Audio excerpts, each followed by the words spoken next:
All right, so this is my audience. All right. All right, so 3 years ago, one of my sons started having seemingly uncontrollable, random bouts of laughter. There didn't seem to be any trigger, but it didn't sound normal either, and I was curious what was going on. So after some digging, I learned that he was experiencing what's called a gelastic seizure.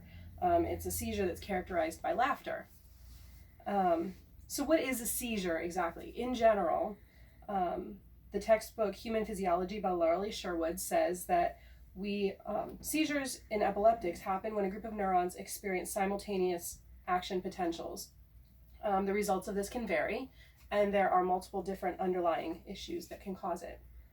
When most people hear the word seizure, they think of somebody lying on the ground convulsing. And that's known as a grand mal seizure, but there are other types of seizures as well. Another common but less well-known type of seizure is called a petit mal, which is characterized by kind of just staring off into space for a moment. But there are other types of seizures as well, the seemingly innocuous behaviors, laughing, screaming, crying, clapping hands, things like that. And each one has its own classification.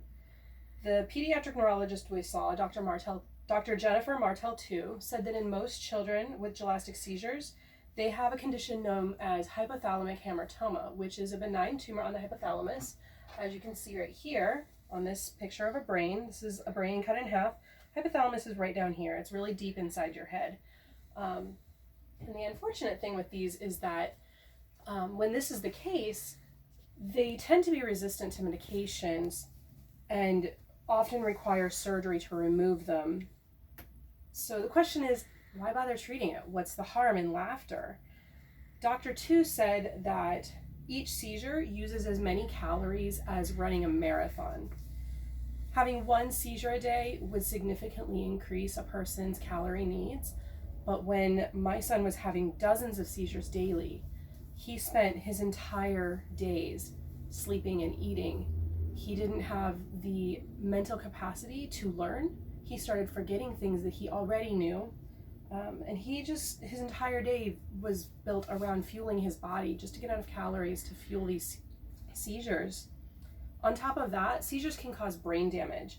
And while one isn't significantly detrimental, when you're having dozens, it can have a significant effect, especially in a growing child who is still forming neural connections. So he got an EEG, and that stands for electroencephalogram, and an MRI on his brain that confirmed that his seizures originated in his frontal lobe and not in his hypothalamus, which is really good news because according to the Atlas of EEG, Seizure Semiology and Management, the second most common source of seizures after the temporal lobe is the frontal lobe. The exact diagnosis that he received was focal epilepsy, and it tends to respond well to anti-epileptic medications. There's also a chance he'll outgrow this condition, though we won't know until some time has passed. He was seizure-free for 2 years and then was able to wean from his medication, but 6 months later, his seizures returned. So we had him go back on the medication. He's been seizure-free for 4 months, and we're hopeful that one day his epilepsy will go into remission. Thankfully, because he responds well to medication, he won't need brain surgery. That was a very scary prospect, and we're very glad that even though he has an atypical presentation of focal epilepsy, he is able to live a normal life and has responded well to his treatment.